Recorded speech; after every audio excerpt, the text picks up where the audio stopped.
നാഗാലാൻഡിലും മേഘാലയയിലും വോട്ടെടുപ്പ് ആരംഭിച്ചിരിക്കുകയാണ്. ഇരു സംസ്ഥാനങ്ങളിലെയും 59 മണ്ഡലങ്ങളിലേക്കാണ് വോട്ടെടുപ്പ് നടക്കുക. വൈകിട്ട് 4 മണി വരെയാണ് വോട്ടെടുപ്പിനുള്ള സമയമുള്ളത്. സംഘർഷ സാധ്യത കണക്കിലെടുത്ത് കനത്ത സുരക്ഷയാണ് പ്രദേശങ്ങളിൽ ഏർപ്പെടുത്തിയിരിക്കുന്നത്. വിവരങ്ങളുമായി അൻസിലയുണ്ട്. അൻസില, വോട്ടെടുപ്പ് നടപടികൾ ആരംഭിച്ചിട്ടുണ്ടോ? എന്തൊക്കെയാണ് വിശദാംശങ്ങൾ? രാവിലെ 7 മണിയോടുകൂടി വോട്ടെടുപ്പ് നടപടികൾ ആരംഭിച്ചിട്ടുണ്ട്. എങ്കിലും പോളിംഗ് എത്ര ശതമാനമായി എന്നതിൽ ഒരു പോളിംഗ് ആരംഭിച്ച് ഒരു മണിക്കൂറിന് ശേഷം ഇതുവരെയും നമുക്ക് വിവരങ്ങളൊന്നും ലഭ്യമായി തുടങ്ങിയിട്ടില്ല.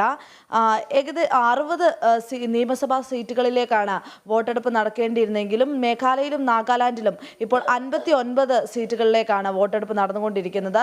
നാഗാലാൻഡിൽ ഒരു സീറ്റിൽ BJP സ്ഥാനാർത്ഥി എതിരില്ലാതെ വിജയിക്കുകയും ചെയ്തു. അതോടൊപ്പം തന്നെ മേഘാലയയിൽ നോക്കുകയാണെങ്കിൽ ഫെബ്രുവരി 20-ന് മുൻ ആഭ്യന്തരമന്ത്രിയും ഈസ്റ്റ് ഗാസി ഹിൽ ജില്ലയിലെ സോങ്യോങ് മണ്ഡലത്തിൽ നിന്നുള്ള UDP സ്ഥാനാർത്ഥി HDR ലിങ്ദോയുടെ മരണത്തെ തുടർന്ന് അവിടുത്തെ വോട്ടെടുപ്പ് മാറ്റിവെക്കുകയും ചെയ്തിട്ടുണ്ട്. അങ്ങനെ ഇരു സംസ്ഥാനങ്ങളിലും ഇപ്പോൾ 59 സീറ്റുകളിലേക്കാണ് വോട്ടെടുപ്പ് നടക്കുന്നത്. മൊത്തം 369 സ്ഥാനാർത്ഥികളാണ് മേഘാലയയിൽ ഇത്തവണ വിധി തേടുന്നത്. 3419 ബൂത്തുകളിലായാണ് പോളിംഗ് നടക്കുക. ഇതിൽ 640 ബൂത്തുകൾ പ്രശ്നബാധിതമാണെന്ന് കണ്ടെത്തിയിട്ടുണ്ട്.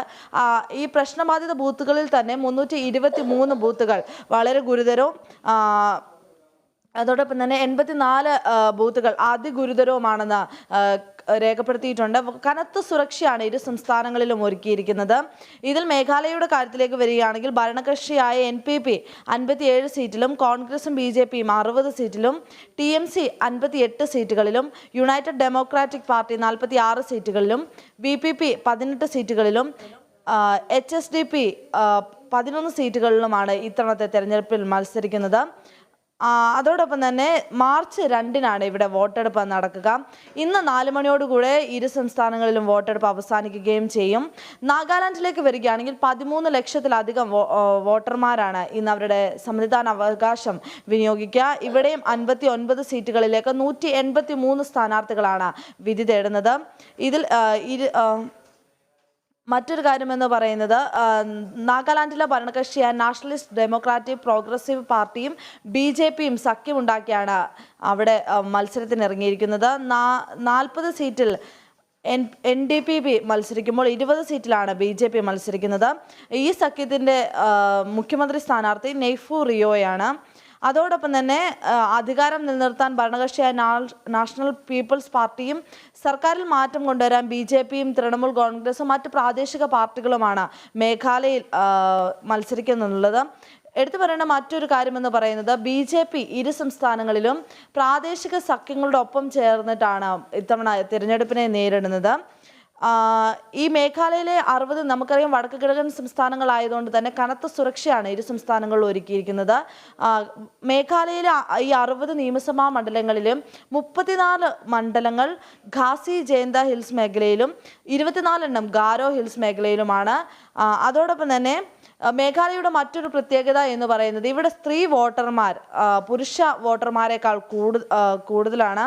അതോടൊപ്പം തന്നെ ഈ മേഘാലയയിൽ മാത്രമായി 81,000-ലധികം കന്നി വോട്ടർമാരുണ്ട്.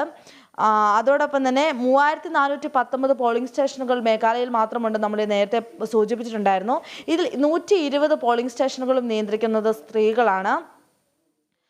അതോടൊപ്പം തന്നെ 119 CPF കേന്ദ്ര സേനയെ ഇപ്പോൾ അവിടെ വിന്യസിച്ചിട്ടുണ്ട്. നമുക്കറിയാം പ്രശ്നബാധിത ബൂത്തുകൾ ആയിട്ട് ഏകദേശം 600-ലധികം ബൂത്തുകളെ ഈ പ്രദേശങ്ങളിലൊക്കെ കണക്കാക്കിയിട്ടുണ്ട്. ഇവിടെ സായുധ സേന അടക്കമുള്ളവരെ വിന്യസിച്ച് വളരെ സുരക്ഷാ ക്രമീകരണങ്ങളോട് കൂടിയാണ് ഇപ്പോൾ തെരഞ്ഞെടുപ്പ് നടക്കുന്നത്. നാഗാലാൻഡിലും ജനങ്ങൾ വിധിയെഴുത്ത് ആരംഭിച്ചിരിക്കുകയാണ്. രാവിലെ 7 മണിയോടുകൂടി വോട്ടെടുപ്പ് ആരംഭിച്ചു. വൈകുന്നേരം 4 മണിക്കാണ് വോട്ടെടുപ്പ് പൂർത്തിയാവുക. കാടിളക്കിയുള്ള പ്രചാരണ പരിപാടികൾ ശേഷമാണ് ഇന്നിപ്പോൾ വിധിയെഴുത്തിലേക്ക് കടന്നിരിക്കുന്നത്. രാവിലെ മുതൽ തന്നെ പോളിംഗ് ബൂത്തുകളിൽ വലിയ രീതിയിലുള്ള തിരക്ക് തന്നെ അനുഭവപ്പെടുന്നുണ്ട്. പുറത്തു വരുന്ന ദൃശ്യങ്ങളിൽ നിന്നും വ്യക്തമാകുന്നതും അതുതന്നെയാണ്. വലിയ രീതിയിലുള്ള സുരക്ഷയും ഈ പ്രദേശങ്ങളിലെല്ലാം തന്നെ ഒരുക്കിയിട്ടുണ്ട്. വിവരങ്ങൾ നൽകുകയായിരുന്നു അൻസില.